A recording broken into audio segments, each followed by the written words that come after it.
Hoje nós estamos aqui no nosso segundo episódio do podcast Elo por Elas, com as doutoras Rosane, Carla e doutora Fernanda. E hoje a gente vai falar um pouquinho sobre o diagnóstico de infertilidade conjugal. Primeiro a gente precisa saber o que é infertilidade. Vamos lá. Quem vai responder pra gente? Vai por ali, ó. Posso começar? Pode, claro. Infertilidade é um diagnóstico médico. E a gente chega nesse diagnóstico quando nós temos um casal tentando uma gravidez há mais de um ano, né, sem nenhum método contraceptivo, sem evitar. E esse casal deve estar tendo relações com frequência durante o período ovulatório, que é geralmente entre o 10º e 19º dia do ciclo, e que essa gravidez não vem. Então, após um ano, se a paciente tiver menos que 35 anos, ela tem que procurar um especialista. Se ela tiver mais que 35 anos, com 6 meses, a gente aconselha a buscar um especialista para descobrir o porquê que esse bebê não está vindo.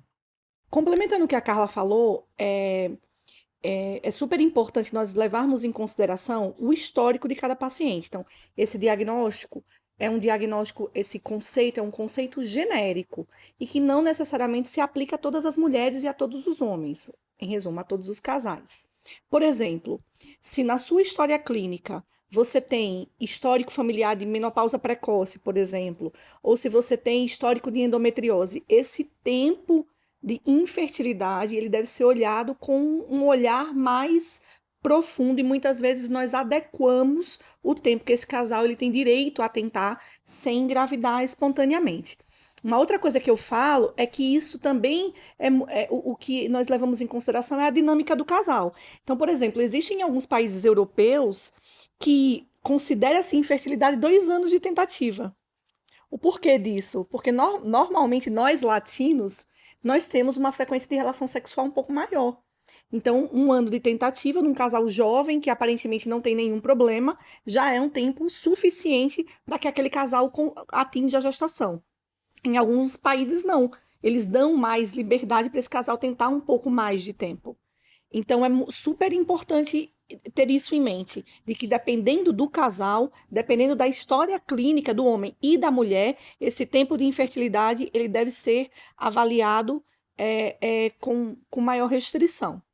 E aí entra também a importância da participação do ginecologista geral, né, em nos ajudar a identificar esses casos que não necessariamente já estão há 1 ano tentando, mas que tem um risco maior para apresentar infertilidade. Então, quem tem risco de baixa reserva ovariana, ou o homem que tem histórico de varicocele, esses casos, eles precisam, talvez, começar uma investigação antes, como a Rô falou, né? E, normalmente, quem vai ter acesso primeiro a esses pacientes é o ginecologista geral. Então, daí a importância de uma boa anamnese, de entender o histórico, para poder direcionar para os exames corretos. Tá certo. E muitas vezes os casais se perguntam de quem é a culpa. De quem é a culpa pela infertilidade? Isso aí que vai responder essa. é uma pergunta que cabe bem, porque eu acho que o mais importante aqui é que os casais entendam que a infertilidade ela é conjugal, ela é dos dois, do casal, né? A gente não deve classificar, olha, você é infértil porque a sua mulher não pode engravidar ou seu esposo não pode engravidar. A gente sabe que mais ou menos, a gente tem na população em geral uns 30% a 40% de fatores femininos de infertilidade, 30% a 40% de fatores masculinos de infertilidade. Algumas causas, elas são fatores associados, e em outros casos são infertilidades sem causa aparente. A gente não tem ideia ainda do que esteja causando aquela infertilidade. Mas a gente percebe que os fatores femininos e masculinos são muito equilibrados. E isso é muito importante na hora da gente começar a pesquisa, os exames, o diagnóstico. Eu não posso começar a investigar só a mulher. Embora seja mais comum que a mulher que se apresente primeiro ao consultório, né, em busca do tratamento, é ela que chega primeiro no ginecologista para falar sobre o assunto, na maioria das vezes, a gente deve sempre direcionar a investigação para o casal. Não adianta eu pedir para ela avaliar a tuba se eu não pedir um sêmen. Não adianta eu indicar um tratamento de baixa complexidade se eu não tiver uma avaliação mínima do esposo também. Então, essa parceria e essa união ali do casal nesse momento é muito importante para que a gente consiga alcançar o resultado de forma mais rápida também. Eu acho que esse conceito de infertilidade conjugal do casal é algo muito importante, não só para o diagnóstico, mas para a conduta também. Então, envolve o aspecto emocional. Muitas vezes, um dos dois, né, dos parceiros, tem algo que é muito, muito proeminente. E aí tem aquela sensação, nossa, eu sou o culpado, eu sou a culpada dessa infertilidade e definitivamente não existe isso. A infertilidade é do casal. Tanto é que a Fernanda falou de infertilidade sem causa aparente. Nós costumamos falar que a infertilidade sem causa aparente é uma infertilidade sem causa identificável, que muitas vezes é da junção dos gametas e que nós só conseguimos ver isso dentro de um laboratório de reprodução humana, quando nós olhamos o embrião desse casal. Então, para saber a fertilidade do casal, nós precisamos ver o embrião desse casal. E, em relação à conduta, se a mulher ou o homem ele tem um fator que salta aos olhos, mas nós deixamos de olhar os detalhes, nós deixamos de ter em mente esse conceito de infertilidade do casal, muitas vezes a conduta que vai ser tomada é uma conduta equivocada. E é uma conduta que pode diminuir a sua chance de você engravidar. Entende? A gente cansa de ver mulheres que chegam no nosso consultório sozinhas, né? E muitas vezes eu já atendi pacientes que não falaram para o parceiro que estariam indo fazer uma consulta com o especialista em reprodução. Então, isso já não tá certo, né? Eu sempre falo, olha, no retorno você vai vir com ele, porque ele precisa também fazer os exames, né? Por que que a mulher tem isso de pegar tudo para ela, né? Tudo nas costas dela. Isso, graças a Deus, está mudando. Mas a mulher tem muito dessa atitude de levar nas costas e de querer resolver tudo e fazer tudo sozinha e achar que, como é ela que engravida, o problema deve estar nela. Não, gente, vamos evoluir, né? Os casais têm que se unir, né, mais do que nunca nesse momento. Tem que dividir, é uma dor muito grande para ser carregada sozinha. Tá certo. E a gente consegue ter uma estimativa de quantas pessoas têm dificuldade ou vão ter dificuldade para engravidar? A gente sabe que mais ou menos 1 a cada 8 casais vão ter dificuldade. É muita gente. É muita gente. E acima dos 35, então pacientes com um pouco mais de idade, em algum momento, em algum episódio, a gente vai falar sobre a questão da reserva ovariana, que é muito importante, a idade da mulher. Então, mulheres acima dos 30, quando o casal tem a mulher acima dos 35, isso diminui para 1 a cada 5. Então, uma doença, já é considerada uma doença que é muito prevalente na nossa população. Vocês sabem que nós somos subférteis, né? O ser humano, ele é subfértil. Então, um casal, aos 20 anos de idade, sem nenhum problema reprodutivo, ele tem por volta de 25 a 30% de chance de engravidar naquele mês. No máximo. Então, imagine que de 10 casais que decidiram, aos 25 anos, vamos engravidar esse mês, somente 3 irá conseguir. 7 não irá conseguir. Então, esse é um dado que é super importante para que as mulheres entendam de que não é tão simples assim engravidar, né? Como parece ser, mas não é.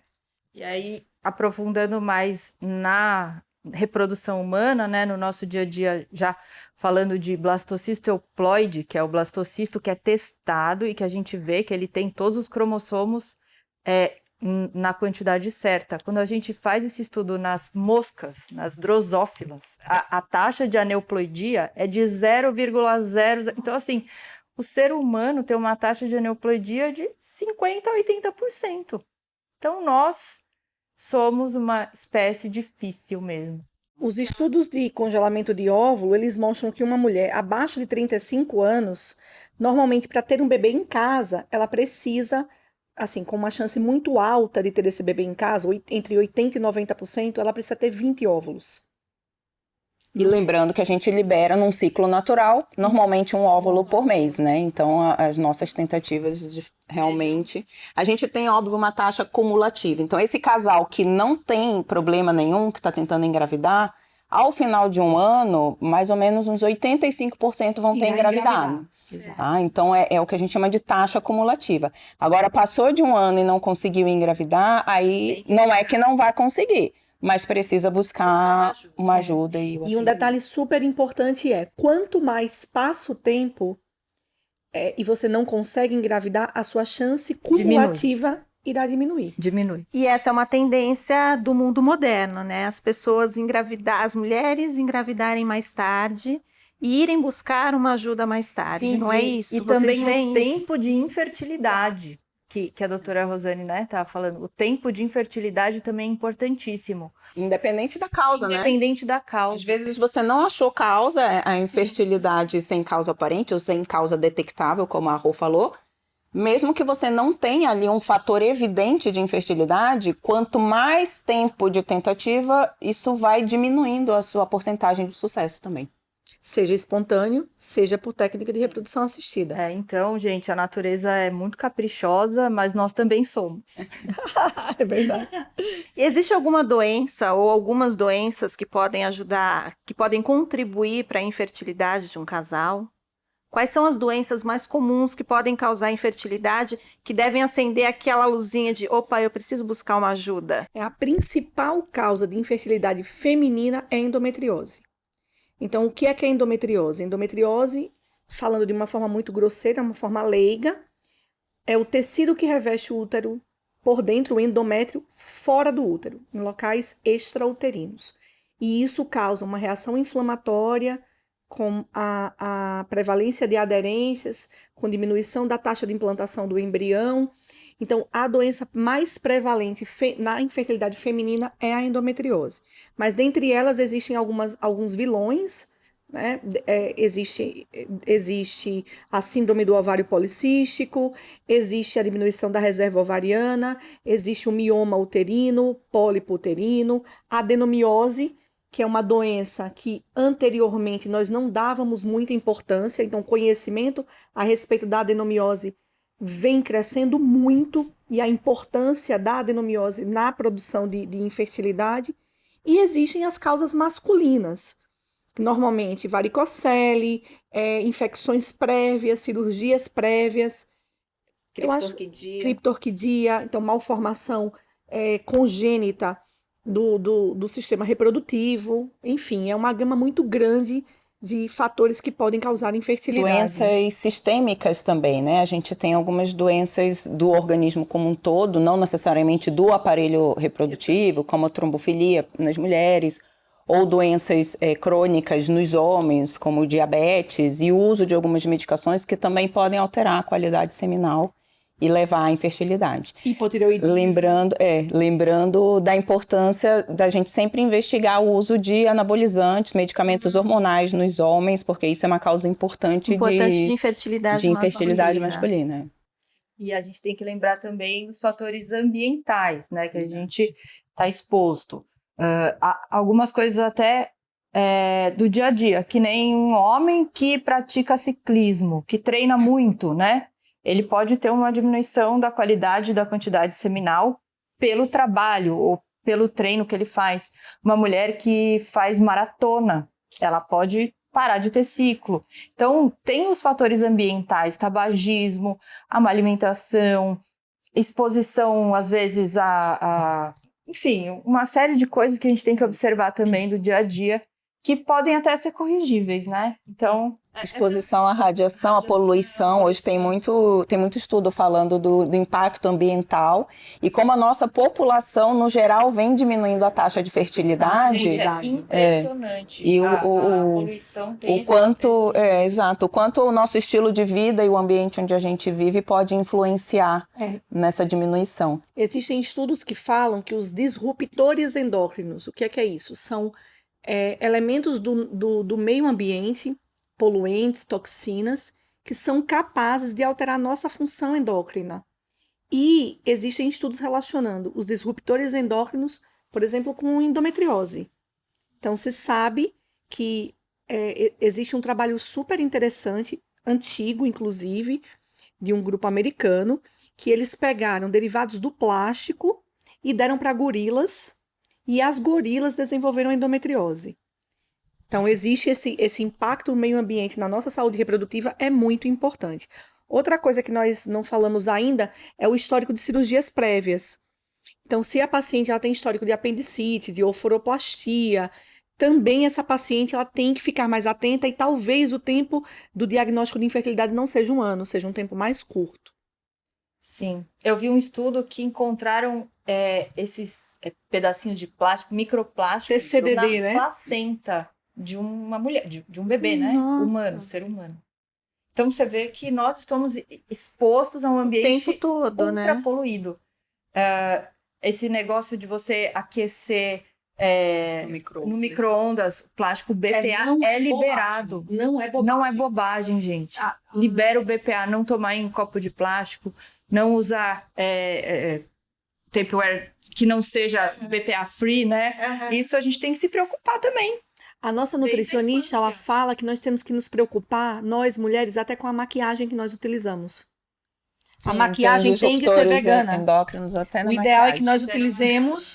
nós utilizemos maquiagem vegana, sim. Imagina que todos os dias nós acordamos, nos maquiamos lindas e estamos afetando a nossa fertilidade. É isso. E o mais importante, depois de 1 ano, não conseguiu engravidar, buscar ajuda. Não postergar, né? não postergar. Não, às vezes elas não procuram por medo Quanto- do diagnóstico, por medo de receber esse estigma de infertilidade, De não conseguir, de não né? conseguir. E às vezes elas nem precisam de tratamento. Às vezes você começa uma investigação, uma orientação, você começa por uma baixa complexidade e é suficiente. Então a gente quer passar essa mensagem de que não tenha medo de buscar ajuda. Não é vergonhoso. Não é vergonhoso, Pra né? ninguém. Então, busque ajuda e faça o que for preciso o quanto antes, melhor. É isso que a Fernanda falou, é super importante. Não é porque você procurou ajuda e foi feito um diagnóstico de dificuldade de engravidar que você vai fazer fertilização in vitro, por exemplo. Talvez não. Talvez um tratamento de baixa complexidade, um coito programado, melhora da qualidade de vida, perda de peso, Exatamente. possa fazer com que você engravide naturalmente. O que é mais importante, quanto mais cedo você procura ajuda e você é bem acolhida, você é bem tratada, maior é a chance de você ter o bebê em casa. E quando a paciente chega na Elo, ou o casal, ou a mulher, como é que vocês direcionam esses pacientes, essa paciente? Como é feita a anamnese? O que vocês fazem, Carla? Milena, quando a paciente chega na Elo, a nossa grande preocupação é acolher essa paciente, esse casal, da melhor forma possível. A gente, desde a recepção, da marcação de consulta, a gente tem essa preocupação da paciente se sentir acolhida. Então, uma primeira consulta a gente está se conhecendo. A primeira consulta não tem um tempo determinado. A primeira consulta pode durar 1 hora, 2 horas, 3 horas, o tempo que precisar. Porque são histórias longas. Não é incomum a paciente chorar, contar fases difíceis da vida dela. E a gente, com todo o tempo e calma do mundo, tem que dar esse ouvido para ela. Então, a gente tem que escutar toda a história, tudo que ela tem a dizer. Porque muita coisa acontece por trás do diagnóstico de infertilidade. Até pacientes que vêm para congelar óvulos. Às vezes, a consulta de orientação para um congelamento de óvulos é enorme. Porque aquela paciente muitas vezes estava num relacionamento e terminou. E aí a gente conversa, se conhece. Então, a nossa grande preocupação é saber exatamente quem é aquela pessoa que está procurando a gente, quem é aquele casal, né? Depois disso, existe um detalhamento, né? Que a gente quer saber todos os exames que já foram feitos. Algumas pacientes já chegam com uma pasta de exame, não é incomum? Assim, uma pasta mesmo, enorme. E aí a gente olha exame por exame, porque todos aqueles exames são importantes. E a gente precisa ver que exames a gente precisa repetir, que exames são importantes. E depois disso tem o exame físico, que é fundamental. A gente faz um exame físico detalhado, a gente vê a pressão da paciente, a gente vê todos os aspectos clínicos, né? A gente faz um exame físico completo, mesmo que seja, não, mas eu tenho meu ginecologista, eu só vim aqui para fazer FIV. Não, a gente vai examinar. E a gente vai fazer um ultrassom e vai olhar como está o ovário, como é que está o útero, da nossa visão de especialista em reprodução humana, porque essa visão é diferenciada. Então, a gente consegue, com o exame clínico e uma ultrassonografia, a gente consegue já, na nossa mente, já pensar no que vai ser melhor para essa paciente, né, no futuro. Essa visão que a Carla falou, da visão do especialista, é muito importante.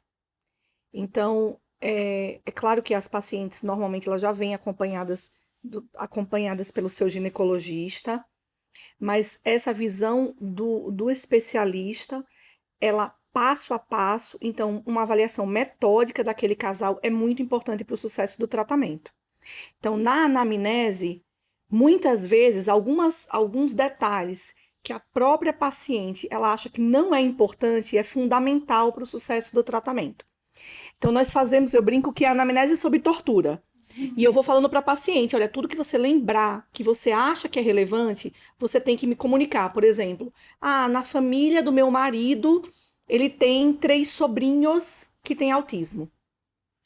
A paciente nunca achou que isso seria um problema. Mas talvez isso seja um problema, sim.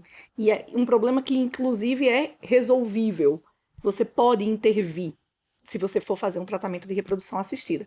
Então, a anamnese é muito importante. A idade da menstruação da mulher, o início da vida sexual, se ela tem dor na relação sexual, lembrando que dor na relação sexual não é normal, dor quando menstrua, se os ciclos menstruais eles são regulares ou não, se essa paciente demora muito para menstruar, se ela tem um volume, um fluxo intenso do ciclo menstrual, se ela tem alguma doença crônica, se toma alguma medicação, se fez cirurgia anteriormente, como é que é a vida reprodutiva dessa família, da família do marido, da família da esposa, ou do casal homoafetivo, das 2 mulheres, dos 2 homens. Como é que foi essa vida reprodutiva? Como é que são os irmãos? Como é que são os sobrinhos dessa família? Existe histórico de abortamento na família? Existe histórico de trombose na família? De doença coronariana na família? Até doença coronariana na família pode causar infertilidade por trombofilia. Então, imagine que uma coisa que não tem aparentemente nada a ver com fertilidade pode ser muito importante para o nosso diagnóstico. Então, a anamnese sob tortura é muito importante.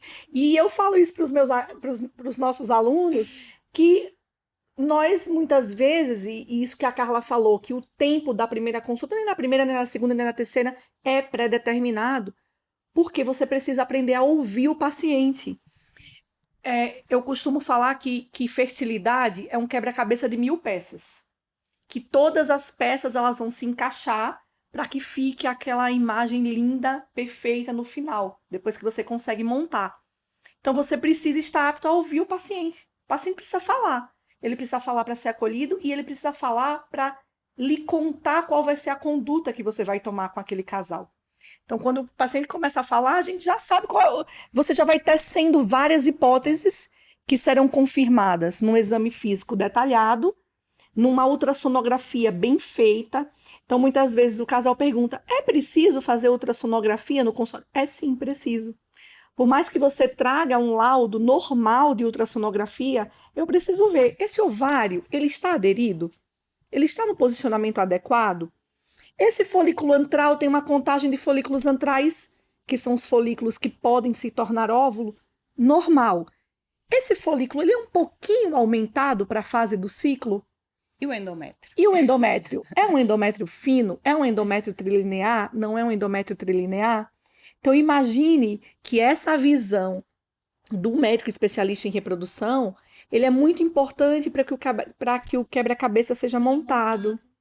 Essa metáfora do quebra-cabeça é muito boa, porque a anamnese, a primeira consulta, é exatamente isso. A paciente vai te dando as informações e você vai juntando as pecinhas, coisa que talvez para ela, como a Rô falou, não faça sentido em unir, para a gente pode fazer.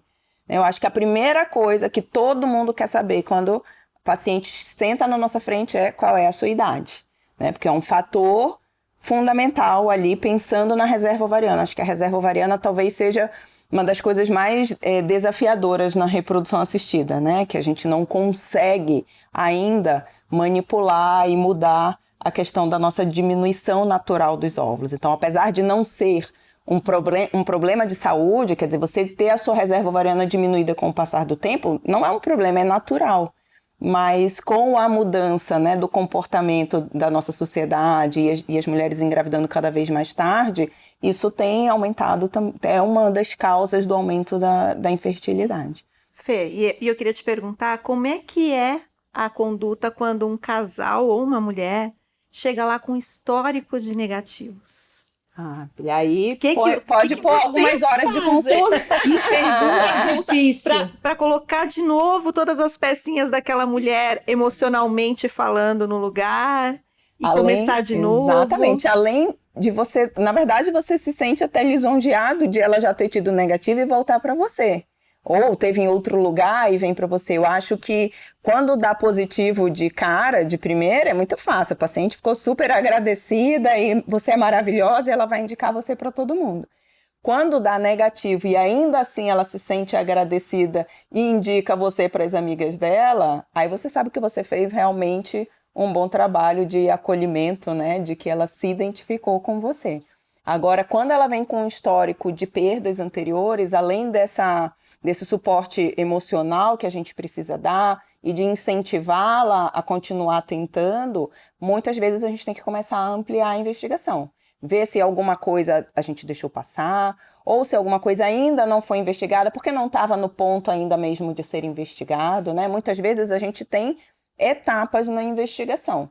A gente começa do mais simples e vai evoluindo conforme as coisas vão se apresentando, os resultados vão se apresentando. E aí entra de novo aquilo que a gente comentou no outro dia sobre essa importância da decisão compartilhada.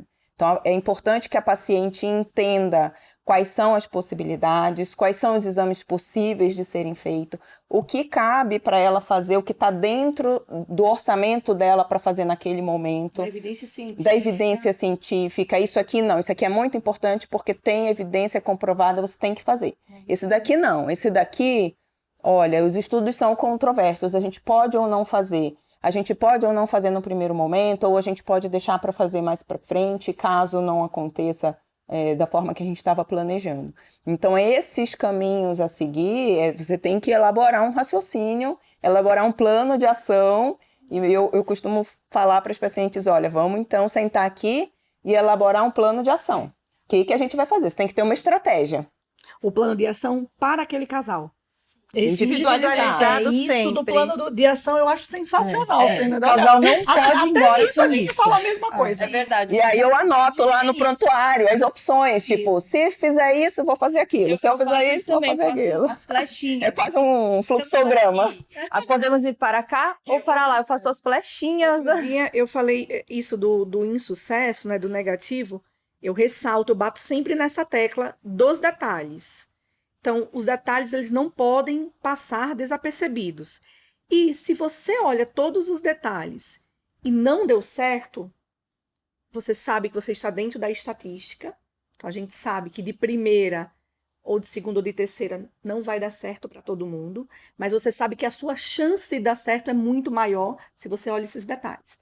Você olhou, não deu certo, a gente levanta a cabeça, chora um pouquinho, usa um lencinho. Né? Às vezes a gente chora mesmo, não é pouquinho, não é muito, né? A gente chora, se decepciona, porque a perda do paciente, o insucesso do paciente é o nosso insucesso, né? O nosso objetivo é que a paciente, que o casal, ele tenha o bebê no colo, né? Esse amor, esse aconchego do bebezinho, cheirinho de neném no colo, no quarto, né? No quartinho do bebê, mas se dá errado, e você fez tudo, ou você já tem esse plano de ação muito bem traçado, você sabia o que podia dar de errado, e você conversou com esse casal sobre o que podia dar de errado, você consegue seguir adiante com uma leveza maior. Vamos tentar de novo e agora nós iremos consertar isso. Entende? Eu acho que o insucesso ele é pior quando o paciente pergunta assim, o que aconteceu? E não há que deu negativo? E não há resposta. Então, muitas vezes não vai haver resposta, mas você tem a segurança de que você fez tudo o que era possível. Então, foi ao acaso, você entrou na estatística, vamos tentar de novo. E aí a gente tenta com mais segurança de que vai dar certo. Por quê? Porque a taxa cumulativa, ela é muito alta, né? Os estudos mostram que aquele casal que ele tenta algumas vezes, mesmo a despeito do insucesso, ele vai conseguir entende? A maior parte da população, ela vai conseguir engravidar. E aí a gente volta naquele conceito de que só não consegue quem desiste. É mais ou menos isso. E as médicas podem, sim, se envolver emocionalmente com o caso do paciente. É quase impossível não se envolver, né? É lógico que a gente tem que manter o controle até para poder ajudá-la, mas é óbvio que a gente acaba se envolvendo. É a felicidade com Muito, positivo, o choro com negativo. É que assim, a gente é o cérebro da relação. Exatamente. A Nós gente somos o precisa cérebro. manter o nosso, como é que fala? Nosso QI emocional.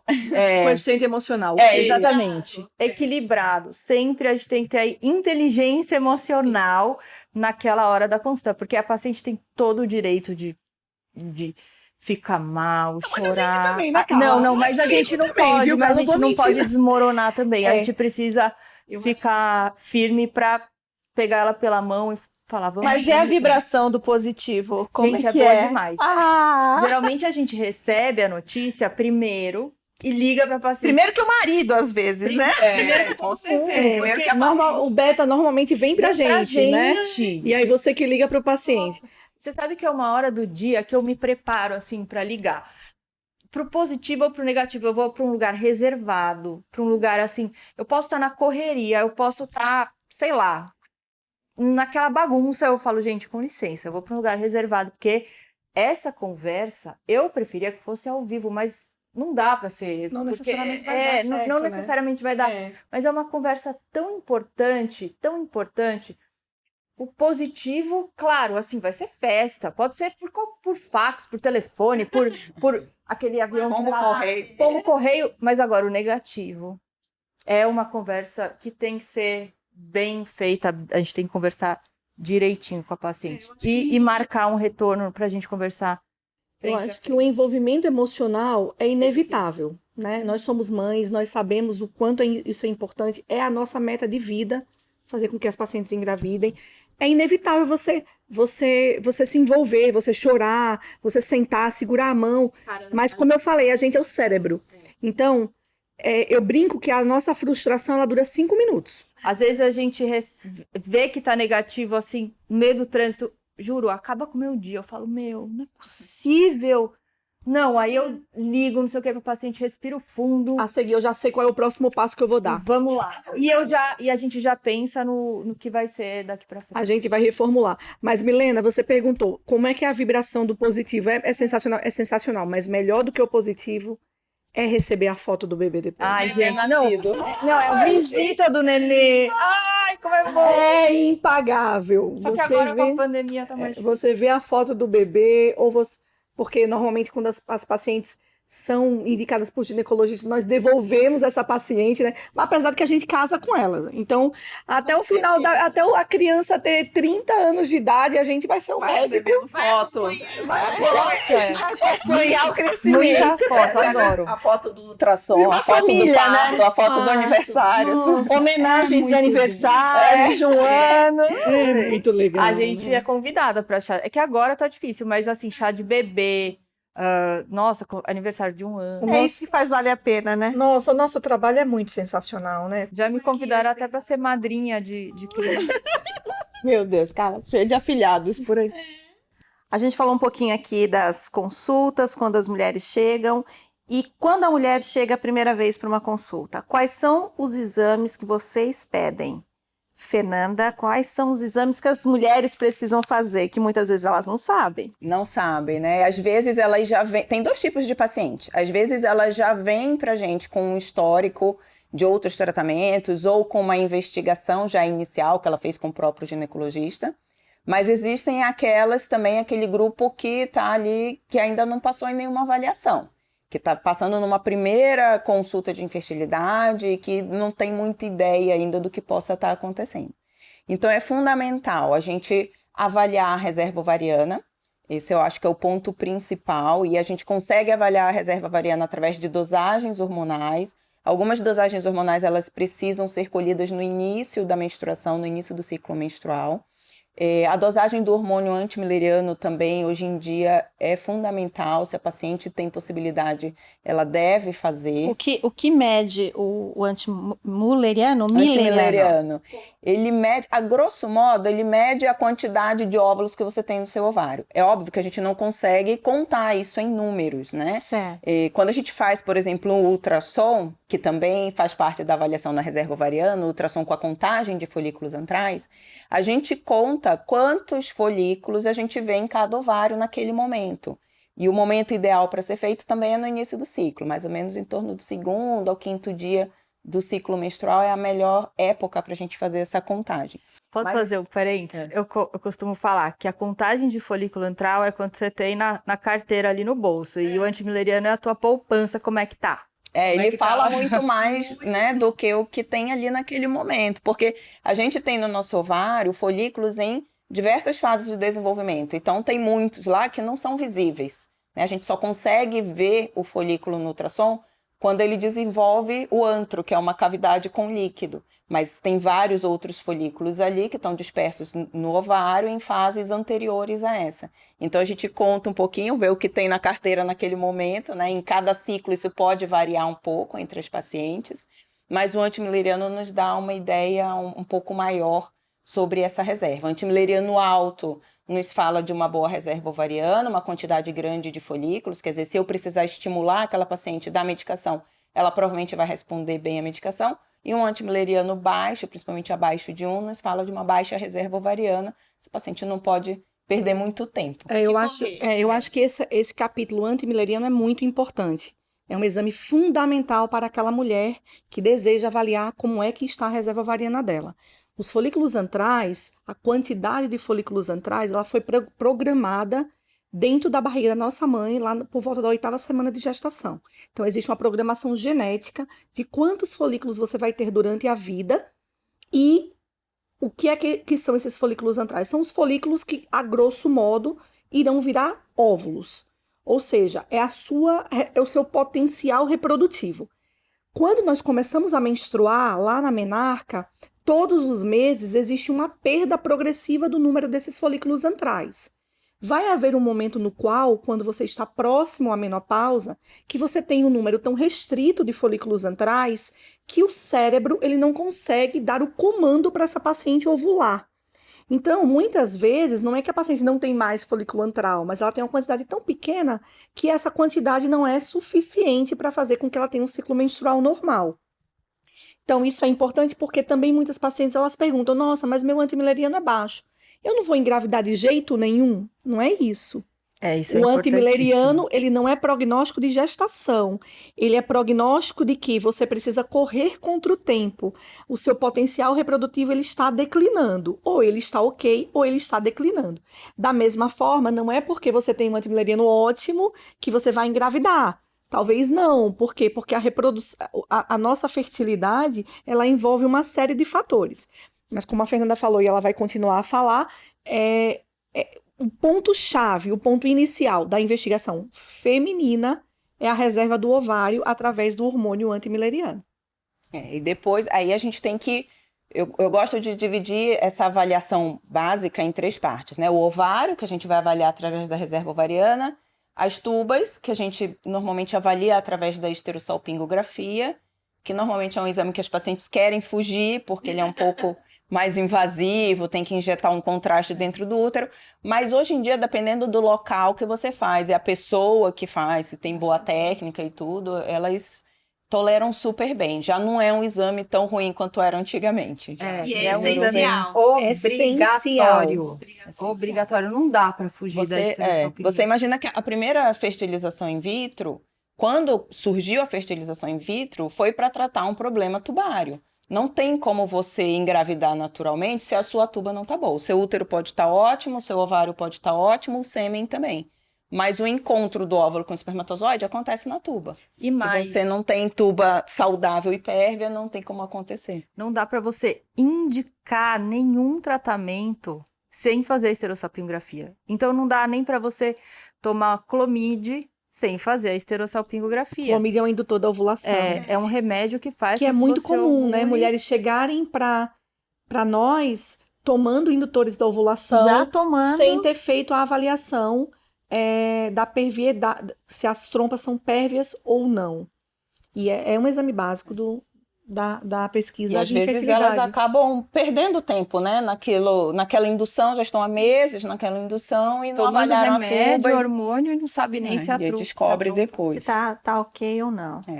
Então, além da gente avaliar essa questão da tuba ser pérvia ou não, é importante a gente avaliar se ela não tem alterações inflamatórias, né? A paciente pode ter uma hidrossalpinge, que é uma dilatação da tuba, ou ela pode ter hematossalpinge, que é acúmulo de sangue dentro da tuba que está relacionado com endometriose tubária. Então, a histerossalpingo nos dá essa informação e algumas vezes a ressonância também. Quando a gente consegue ver tuba alterada a ultrassom transvaginal, é porque ela tem uma alteração importante. Porque normalmente a tuba é um órgão muito fino, do diâmetro muito pequeno. E habitualmente a gente não vê no ultrassom transvaginal. Se ela está alterada ou dilatada, a gente consegue ver. E aí isso é relevante e precisa ser tratado. Então, depois do ovário, depois da tuba, a gente obviamente tem que avaliar o útero também, né? E aí no útero a gente tem que excluir as patologias uterinas, então adenomiose, os miomas, os pólipos, sinéquias, malformações uterinas como septos. E aí para a gente avaliar todas essas alterações uterinas, a gente usa ultrassom, principalmente ultrassom transvaginal, ressonância e esteroscopia. Eu acho que é o tripé básico, né? Para a gente avaliar o útero. E o exame físico, É né? óbvio, o exame físico. O exame físico, principalmente para a endometriose, que é uma doença muito prevalente, causadora de infertilidade. Muitas vezes, o seu exame físico, ele já diagnostica a doença naquele momento, só no exame bem feito, no toque vaginal, na avaliação da musculatura do assoalho pélvico, no exame neurológico, neuropelviológico dessa paciente. Então, o exame físico muitas vezes também não. O exame físico é fundamental. É obrigatório, né? Isso já fundamental. Faz parte da consulta inicial. De reprodução assistida, sim. É importante a gente falar dos homens também. Alguém quer falar dos exames masculinos? Bom, a parte masculina, eles, né, têm uma certa vantagem, porque é um pouco mais simples. Os homens, eles produzem espermatozoides constantemente, né, desde a adolescência. Então, nós temos que avaliar nesse sêmen como estaria a concentração, né, que é a quantidade de espermatozoides por ml, a motilidade, então a porcentagem de espermatozoides que conseguem nadar rápido, e a morfologia, porque a função do espermatozoide entrar no óvulo está relacionada ao formatinho dele. Então, ele tem que ter um formato que a gente chama que é a morfologia estrita de Kruger. E ele tem que ser daquele formato para ele conseguir realizar a função dele.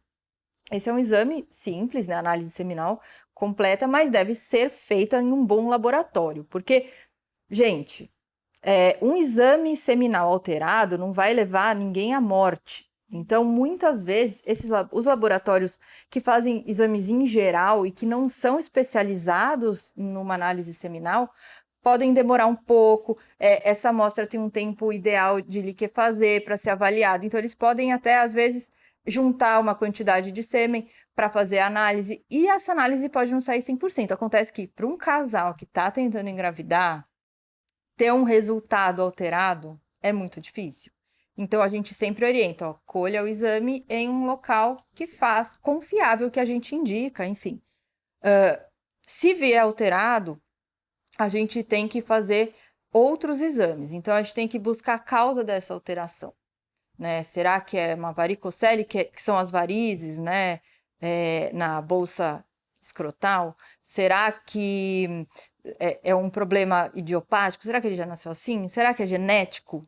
Será que é um problema num caninho que chama epidídimo, que leva os espermatozoides até serem ejaculados? Então, a gente muitas vezes encaminha esse paciente a um urologista, né? Para que ele seja examinado, para que ele tenha...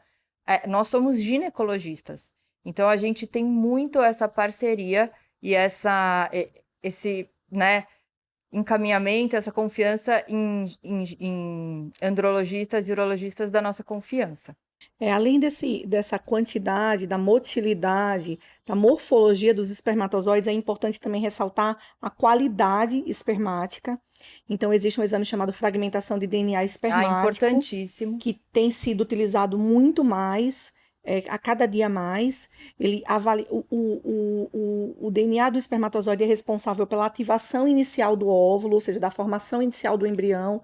Então, muitas vezes o homem ele tem uma análise seminal normal, mas ele tem um DNA espermático fragmentado, e isso pode sim causar infertilidade, E aumentar a aborto. chance de abortamento.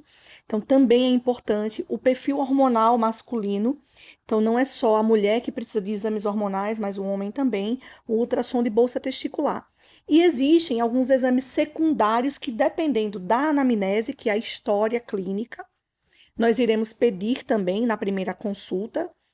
Então, dentre eles, como a Fernanda ressaltou, a ressonância, a esteroscopia, que é um exame no qual você entra com a câmera de vídeo dentro do útero para ver a saúde desse endométrio, que é o tecido que reveste o útero por dentro, ultrassom de bolsa testicular, avaliação genética do casal, pesquisa de trombofilias, que é um conjunto de doenças que aumentam a coagulação sanguínea e pode causar infertilidade e abortamento de repetição. Então, dá para perceber de que é uma avaliação muito extensa, não é uma avaliação simples. E é preciso que o homem e a mulher façam ao mesmo tempo os exames. Não adianta vocês Não adianta. fazerem exames só com as mulheres. Não. Para vocês fecharem um diagnóstico, precisa ter A avaliação exame do casal. do casal. Repito, muitas vezes existe um diagnóstico que salta aos olhos, mas isso não significa que é o único fator. A infertilidade é sempre do casal. Os dois precisam ser avaliados simultaneamente para que a melhor conduta seja tomada. E às vezes salta tanto aos olhos que isso pode te desviar a atenção de outras coisas. Então você não pode focar, tipo, a paciente chegou lá porque ela tem endometriose ou porque ela tem ovário policístico, ela não tá ovulando. Aí você vai focar então a questão é que você não tá ovulando, vou fazer você ovular. Mas você não viu a tuba, você não viu o sêmen, então não pode te distrair de outras alterações que devem ser pesquisadas também no início. E para a gente finalizar, então, para a gente resumir os principais pontos que a gente conversou hoje nesse papo super esclarecedor para muita gente, Carla, o que é infertilidade e quando as pessoas devem procurar ajuda? Infertilidade é um diagnóstico dado a um casal que tenta engravidar há mais de um ano com relações sexuais desprotegidas e em período fértil e que não engravidam. Quando a mulher tem mais de 35 anos, esse tempo diminui para 6 meses. E é quando o casal deve averiguar o que está acontecendo, e a melhor forma de investigar isso é procurando um especialista em reprodução humana. Fernanda, na primeira consulta, o que acontece nessa primeira consulta? Então, o que é mais importante da gente fazer na primeira consulta? Uma boa anamnese, você entender o histórico daquele casal, não esquecer do exame físico, que é fundamental, e partir para montar aquele quebra-cabeça da infertilidade com todas as informações que o casal trouxe para você. Quebra-cabeça que a gente já falou aqui bastante, né? Rosane, e os exames essenciais, que a gente já falou aí um pouquinho de cada um, mas o que precisa? Os exames básicos da propedêutica, da infertilidade, são, como a Fernanda falou, reserva ovariana, então exames hormonais, hormônio antimileriano, contagem de folículos antrais, exame das trompas, a histerosalpingografia, avaliar a anatomia do útero através de ultrassom transvaginal, do exame físico, ou, dependendo da paciente, do casal, exames mais específicos como ressonância nuclear magnética de pelve e histeroscopia diagnóstica. E do homem, nós temos o espermograma, a fragmentação de DNA espermático, ultrassom de bolsa testicular. Dependendo do casal, também, muitas vezes, nós pedimos a avaliação genética, que é o cariótipo de sangue periférico com banda G, e exames ainda mais específicos, como trombofilias, que, como eu falei anteriormente, é um conjunto de doenças que podem causar infertilidade e abortamento de repetição. Maravilha, meninas, eu agradeço muito a presença de vocês. Eu acho que foi super esclarecedor para todo mundo. E eu quero deixar aqui também os contatos da Elo. O Instagram e Facebook elo.medicina. e o site elomedicina.com.br. E se você tiver dúvida, se você quiser saber mais, é só mandar uma mensagem que elas estão aqui, ó, para responder para todo mundo.